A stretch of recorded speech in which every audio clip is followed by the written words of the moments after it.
Hello guys, in this video we'll tell you how to fix when your task scheduler services is not available in Windows 10 or 11. But before we start the video guys, if you have any computer or software related problems, please feel free to contact us by visiting our website and using the submit a problem button. Or comment down below on our videos about your problem and just don't worry, we'll make a video for you to resolve it. Number 1. Change the task network condition. For this, search for task scheduler in the Windows search bar, and after that select the library option from there. Then right click the task for which this error occurs and just select properties option. Now select the conditions tab and make sure to uncheck the start only if the network connection is available checkbox. Then after that just simply click on OK and restart your PC. Number 2. Edit the scheduled registry key. For this, open the registry editor by searching in the Windows search bar. Then from there, clear the current path and input the following key location. Now from there, select the schedule key in the left sidebar. Now double click on the start and set the DWORD value to 2.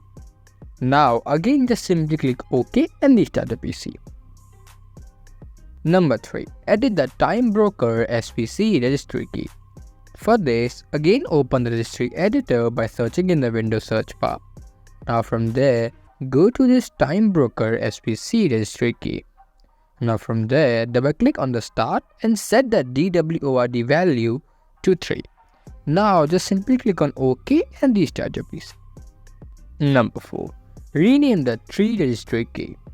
For this, again open the registry editor and go to this key location.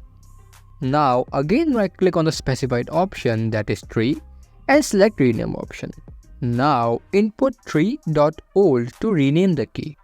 Now open task scheduler to try running affected tasks to see if this issue persists or not. Number 5. Try a factory reset. The final option fix for the task scheduler services not available option is to factory reset Windows. Number 6. You can also try updating your Windows. So this was it for the video guys. We hope this video helped you solve your problem. If it did, then make sure that you give this video a like and subscribe to the channel. And if it did not, then don't worry. Just comment down below the issue and we'll try to figure out what is wrong with your specific case. Thank you for watching.